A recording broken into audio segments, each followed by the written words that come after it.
day, beautiful people. Top of the day.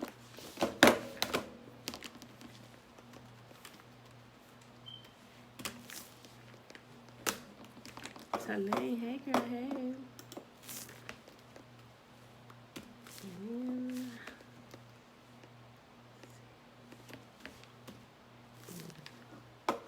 change this.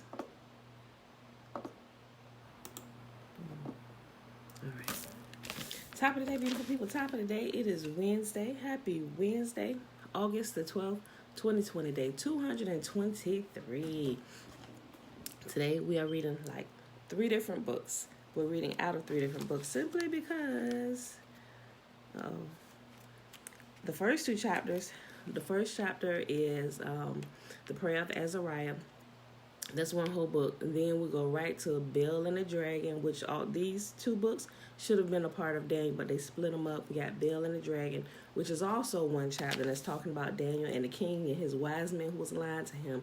The dragon is representing the false god that he worship. You know, sometimes that title throw people off, especially those who are super churchy, super spiritual. Hey girl, hey Lisa. Peaceful risings. Yes. Okay. And then we start in the book of Hosea. Hold on. Zechariah. Oh, here we go.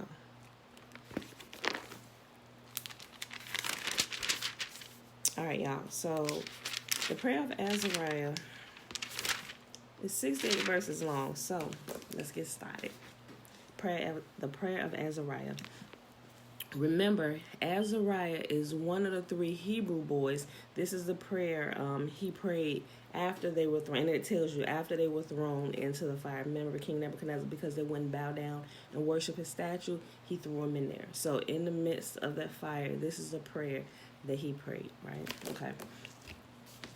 And they walked in the midst of the fire, praising Yahuwah and blessing Yahuwah. Then Azariah stood up and prayed on this manner, and opening his mouth in the midst of the fire said, Blessed are you, O Yahuwah, the Elohim of our fathers. Your name is worthy to be praised and glorified forevermore. For you are righteous in all things that you have done to us. Yea, true are all your works. Your ways are right, and all your judgments are true. And the thing that you have brought upon us and upon the holy city of our fathers, even Jerusalem, you have executed true judgment. For according to truth and judgment did you bring all these things upon us because of our sins. For we have sinned and committed iniquity, departing from you. In all things we have trespassed and not obeyed your commandments, nor kept them, neither done as you have commanded us, that it might go well with us. Wherefore all that you have brought upon us and everything that you have done to us, you have done in true judgment. And you did deliver us into the hands of toilers enemies, most hateful forsakers of Yahuwah, and to an unjust king and the most wicked in all the world. And now we cannot open our mouths. We are become a shame and reproach to your servants and to them that worship you. Yet deliver us not up wholly for your name's sake, neither disannul your covenant, and cause not your mercy to depart from us, for your beloved Abraham's sake, for your servant Isaac's sake, and for your holy Israel's sake, to whom you have spoken and promised that you would multiply their seed as the stars of heaven and the sand that lies upon the seashore. For we, O Yahuwah, are become less than any nation, and be kept under this day in all the world because of our sins. Neither is there at this time prince or prophet or leader or burnt offering or sacrifice or oblation or incense or place to sacrifice before you and to find mercy. Nevertheless, in a contrite and a humble spirit, let us be accepted. Something that he just said here. Sometimes when people begin to turn back to Torah, they kind of get, it's like they go through this part with what he just said right here, where he said, neither is there at this time a prince or prophet or leader or burnt offering or sacrifice or incense or place to sacrifice before you and to find mercy, right?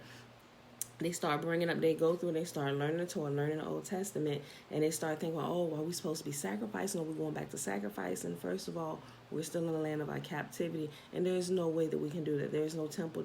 So those things are suspended in the Torah. Like, you can't do something where there's no, like, it's not, matter of fact, it's not even allowed to be done in a filthy land. Like, even if we did it here now or whatever, although we wouldn't, because Yahuwah said that's not what I desire. I simply desire true obedience.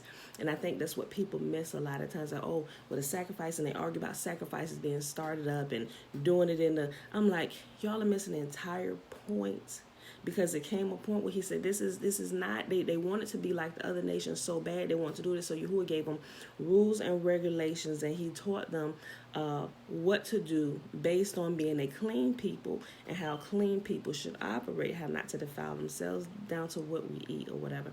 So I brought that out because even during this time, the time where Daniel was in the kingdom of Babylon, where he was ruling, helping Nebuchadnezzar rule, even then it doesn't talk about them doing sacrifice or anything, because they couldn't. They weren't allowed to while they're in captivity. So, Trina, hey girl, hey, Batwabu. So verse 15 again, I read and I keep going. I just wanted to bring that out because it's people that's actually doing it. They're actually killing animals.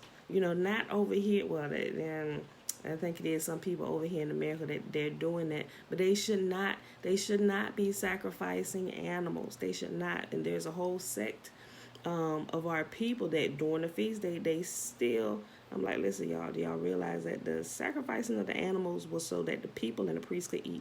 And I think some people just sacrificing to be sacrificing like a ritual, like saying prayer. I ain't gonna get into it, but I'm just saying people are off. They're off. So verse 15, we're in the prayer of Azariah, which is one whole chapter. Verse 15, neither is there at this time prince or prophet or leader or burnt offering or sacrifice or oblation or incense or place to sacrifice before you and to find mercy. Nevertheless, in a contrite and humble spirit, let us be accepted. Like as the burnt offerings of rams and bullocks, and like as in 10,000s of fat lambs, so let our sacrifice be in your sight. So let our sacrifice be in your sight this day. And grant that we may wholly go after you, for they shall not be confounded that put their trust in you. And now we follow you with all our heart. We fear you and seek your face. Put us not to shame, but deal with us after your loving kindness and according to the multitude of your mercies. Remember now, they're in the midst of this burning fire that King Nebuchadnezzar threw them into. Keep this in mind. Deliver us also according to your marvelous works, and give glory to your name, O Yahuwah, and let all them that do your servants hurt be ashamed, and let them be confounded in all their power and might, and let their strength be broken, and let them that know you are Elohim, the only Elohim. Elohim is another word for God. I'm reading from the Sefer because that's where this book is found, or you can find it in a apocrypha that's separated from the Bible or whatever. But when you hear Elohim, it's saying God. God is just a generic term, but we want to make sure that we're calling our God by his name, not just by some generic term. Like, hey girl, that's a generic term. Yes, I'm a girl, but I have a name. Call me by my name. My name is Pamela. Okay? Let them know that you are Elohim, or let them know that you are God, the only God, and glorious over the whole world. And the king's servants that put them in cease not to make a hot oven with rosin, pitch, tow, and small wood, so that the flame streamed forth above the furnace 49 cubits. And it passed through and burnt, though Kasdim it found about the furnace. But the angel of Yahuwah came down into the oven together with Azariah and his fellows, and smote the flame of fire out of the oven. Remember I told you that fourth person that King Nebuchadnezzar saw. Who's in the fire? How many men did we throw in there? Then we throw 3. Why I see 4? And the fourth one looks like a son of man. Looks like a son of man. Some of them say it looks like the son of man, but people get hung up on terms. It was simply an angel who was in the fire with them. All right. Verse 26. But the angel of Yahuwah came down into the oven together with Azariah and his fellows, and smote the flame of fire out of the oven, and made the midst of the furnace as it had been a moist, whistling wind, so that the fire touched them not at all, neither hurt nor troubled them. Then the three, as out of one mouth, praised, glorified, and blessed Yahuwah in the furnace, saying, Blessed are you, O Yahuwah Elohim of our fathers, and to be praised and exalted above all forever.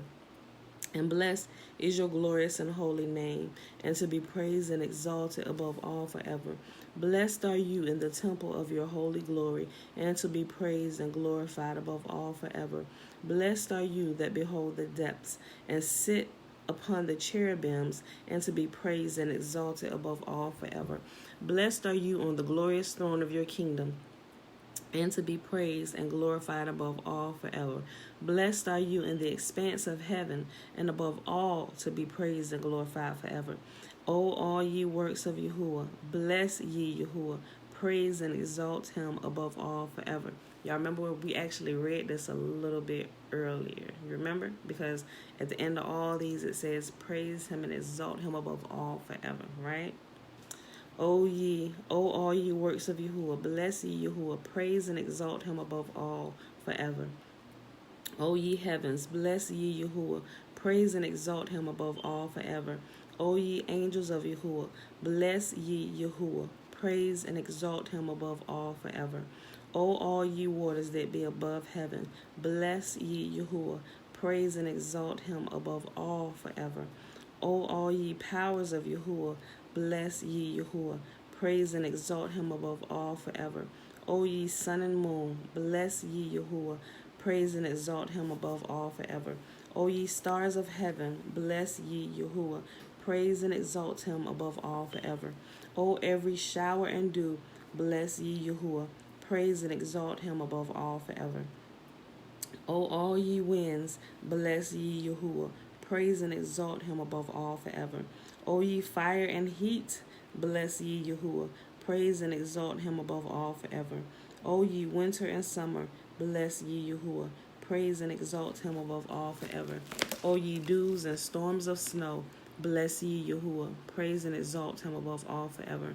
O ye nights and days, bless ye Yahuwah, bless and exalt him above all forever. O ye light and darkness, bless ye Yahuwah, praise and exalt him above all forever. O ye ice and cold, bless ye Yahuwah, praise and exalt him above all forever. O ye frost and snow, bless ye Yahuwah, praise and exalt him above all forever. O ye lightnings and clouds, bless ye Yahuwah, praise and exalt him above all forever. O let the earth bless Yahuwah, praise and exalt him above all forever. O ye mountains and little hills, bless ye Yahuwah, praise and exalt him above all forever. O all ye things that grow in the earth, bless ye Yahuwah, praise and exalt him above all forever. O ye mountains, bless ye Yahuwah, praise and exalt him above all forever. O ye seas and rivers, bless ye Yahuwah, praise and exalt him above all forever. O ye sea monsters and all that move in the waters, bless ye Yahuwah, praise and exalt him above all forever. O all ye fowls of the air, bless ye Yahuwah, praise and exalt him above all forever. O all ye beasts and cattle, bless ye Yahuwah, praise and exalt him above all forever. O ye children of men, bless ye Yahuwah, praise and exalt him above all forever. O Israel, bless ye Yahuwah, praise and exalt him above all forever. O ye priests of Yahuwah, bless ye Yahuwah, praise and exalt him above all forever. O ye servants of Yahuwah, bless ye Yahuwah, praise and exalt him above all forever. O ye spirits and souls of the righteous, bless ye Yahuwah, praise and exalt him above all forever. O ye holy and humble men of heart, bless ye Yahuwah, praise and exalt him above all forever. O Hananiah, Azariah, and Mishael, bless ye Yahuwah, praise and exalt him above all forever. For he has delivered us from Sheol. Remember, Sheol is the grave, or hell. Hell, when you hear hell, when people, they mix mythology and historical terms. today in the church. A lot of times they say, oh, you're going to hell. Well, hell is simply the grave. I mean, or just like sleeping with the fathers. I mean, you go into the dirt. That's what Sheol is. It is a place, but it's a place in the dirt. That's your grave. That's what hell is. That's what Sheol is. That's what it means when it says you're going to sleep with the fathers. You're just going to the dirt to take that big sleep, right? O Hananiah, Azariah, and Mishael, bless ye Yahuwah, praise and exalt him above all forever. For he has delivered us from Sheol, and saved us from the hand of death, and delivered us out of the midst of the furnace and burning flame, even out of the midst of fire, as he has delivered us. O give thanks to Yahuwah, because he is gracious, for his mercy endures forever. O all ye that worship Yahuwah, bless Yahuwah, the God of gods. Give him praise and thanks, for his mercy endures forever. All right, beautiful people, and that was the prayer of Azariah. It was one book. So now we move right to Baal and the Dragon, which is also one book. It's about 42 verses. All right.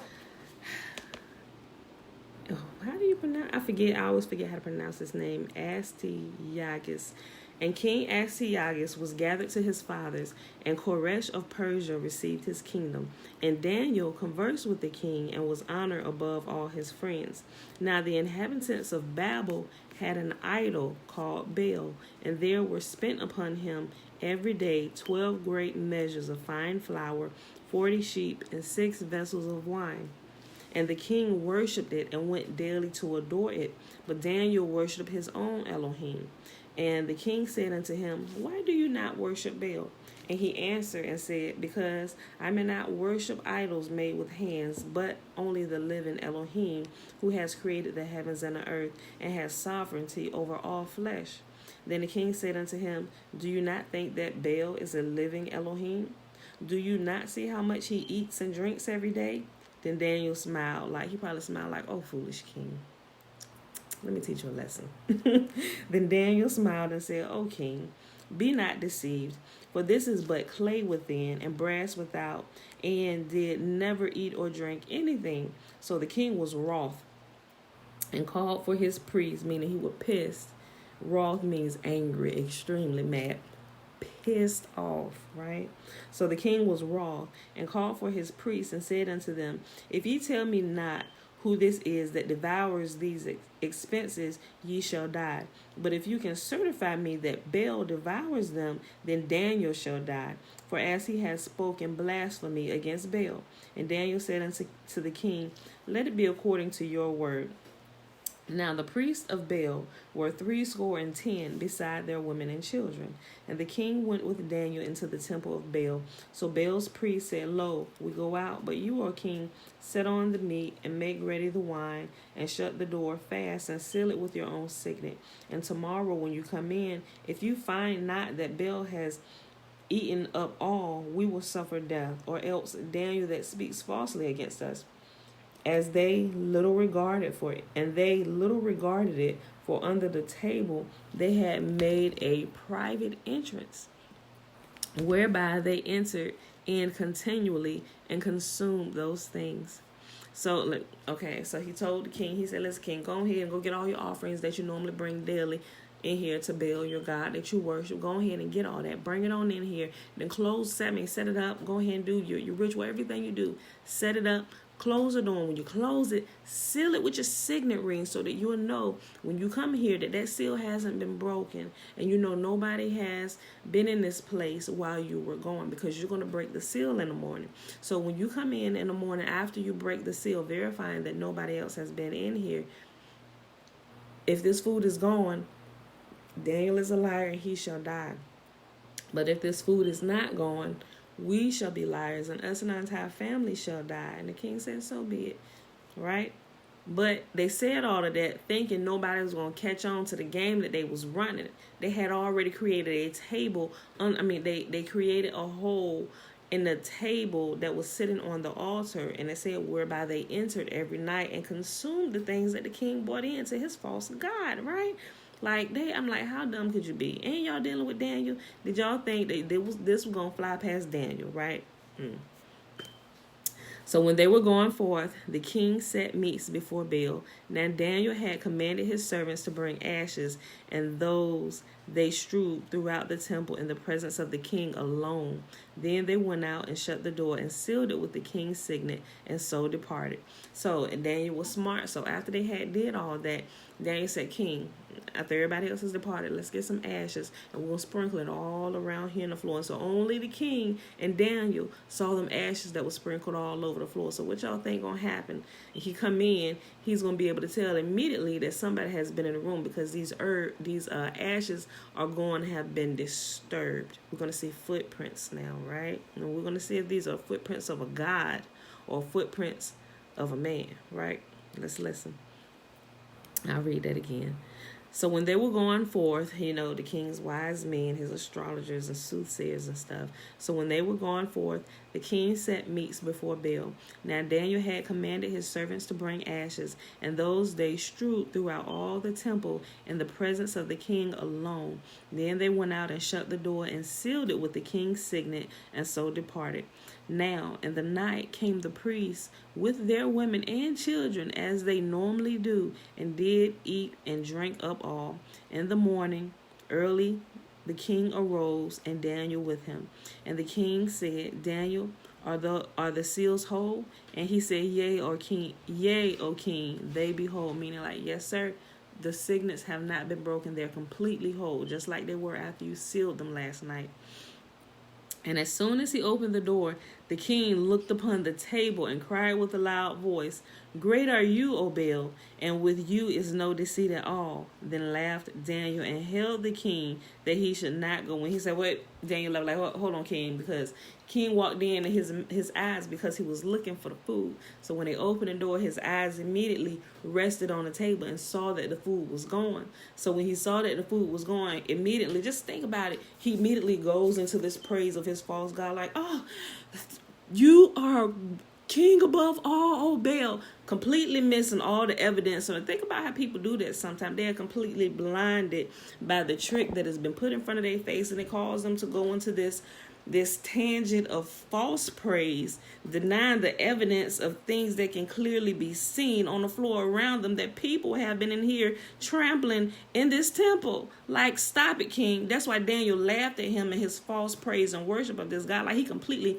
threw a monkey wrench in his game. He completely like threw a rock at his bite, like, stop, king, stop. He laughed. He said, King, stop. Let me bring your attention to the floor, my dear man. Listen to this. Let me just go back to 16. Sorry. Okay. In the morning, early the king arose, and Daniel with him. And the king said, Daniel, are the seals whole? And he said, Yea, O king, they be whole. And as soon as he had opened the door, the king looked upon the table and cried with a loud voice, Great are you, O Baal, and with you is no deceit at all. Then Daniel laughed and held the king that he should not go in, and said, Behold, now the pavement, and mark well whose footsteps are these. And the king said, I see footprints of men, women, and children. And the king was angry, and took the priests with their women and children, who showed him the privacy doors where they came in, and consumed such things as were upon the table. Therefore the king slew them, and delivered Baal into Daniel's power, who destroyed him and his temple. And in that same place there was a great dragon, which they of Babel worship. And the king said unto Daniel, Will you also say that this is of brass? Lo, he lives, he eats and drinks. You cannot say that he is no living Elohim. Therefore worship him. Then said Daniel unto the king, I will worship Yahuwah Elohai, for he is the living Elohim, for he is the living God. But give me leave, O king, and I shall slay this dragon without sword or staff. The king said, I give you leave. Then Daniel took pitch and fat and hair, and did seethe them together, and made lumps thereof.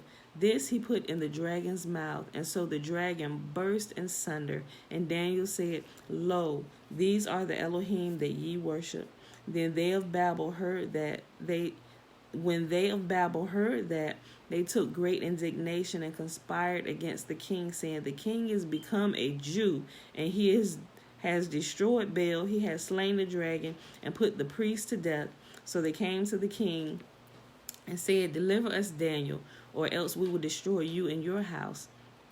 Now when the king saw that they pressed him sore, being constrained, they delivered Daniel unto them, who cast him into the lion's den. Remember we was talking about Daniel being cast into the lion's den, y'all? Bruh. Okay. King got scared, who cast him into the lion's den, where he was 6 days. And in the den there were 7 lions, and they had given them every day 2 carcasses and 2 sheep, which then were not given to them, to the intent that they might destroy Daniel. Now there was in Judah a prophet called Habakkuk. Remember we talked about this the other day. How many people knew that Habakkuk actually came and visited Daniel while he was in a lion's den for that week? Some people think he was just in there overnight. He was in there a week. Now there was in Judah a prophet called Habakkuk, who had made pottage and had broken bread in a bowl, and was going into the field to bring it to the reapers. But the angel of Yahuwah said to Habakkuk, Go, carry the dinner that you have into Babel to Daniel, who was in the lion's den. And Habakkuk said, Adonai, I never saw Babel, neither do I know where the den is. Then the angel of Yahuwah took him by the crown and bore him by the hair of his head, and through vehemency of his spirit set him over in Babel over the den. I mean, he transported Habakkuk to the lion's den, just like that. He took him. And Habakkuk cried, saying, O Daniel, Daniel, take the dinner which Yahuwah has sent you. And Daniel said, You have remembered me, O Yahuwah. Neither have you forsaken them that seek you and love you. So Daniel arose and did eat. And the angel of Yahuwah set Habakkuk in his own place again immediately. So he transported him there quickly with the food to give to Daniel so Daniel could eat. And then he immediately transported him back to his own field. How many people even knew that Habakkuk lived during Daniel's time? Like I'm telling y'all, reading is fundamental, bro. We're missing pieces of the story. When we get pieces of the story, we can adjust our theory and our theology and what we've been believing. So now that we have the new information, we have to adjust. And some things we have to put away, right? And that's where it comes in, whether you're going to begin to accept truth or you're going to continue living in lies. Let's adjust our thinking and put the pieces of truth together, right? So Daniel arose and did eat, and the angel of Yahuwah set Habakkuk in his own place again immediately. Upon the 7th day, the king went to bewail Daniel, and when he came to the den, he looked in, and behold, Daniel was sitting. Then cried the king with a loud voice, saying, Great is Yahuwah, the God of Daniel, and there is none other beside you. And he drew him out and cast those who were the cause of his destruction into the den. And they were devoured in a moment before his face. So you see that doesn't end well when people conspire against the righteous. Yahuwah never forsakes the righteous, right? The 3 Hebrew boys that were thrown into the den, he showed up. Daniel, when he was thrown into the lion's den, y'all showed up. All right, y'all, last chapter for the day. Now we go to our 3rd book for the day, simply because the first 2 chapters were each their own separate book. So now we start the book of, that's some password. We go to the book of Hosea, which is more than 1 chapter. What am I doing? All right, y'all. Hosea, what? Come on, cats on. Okay.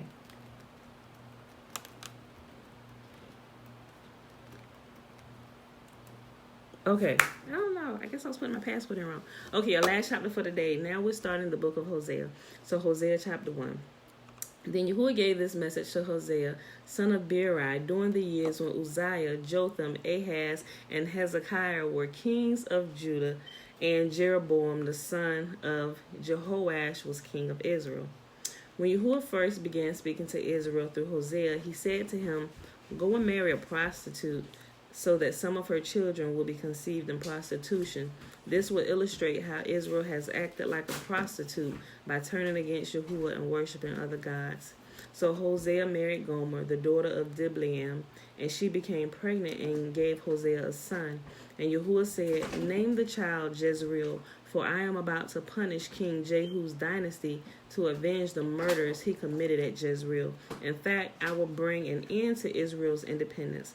I will break its military and power in the Jezreel Valley.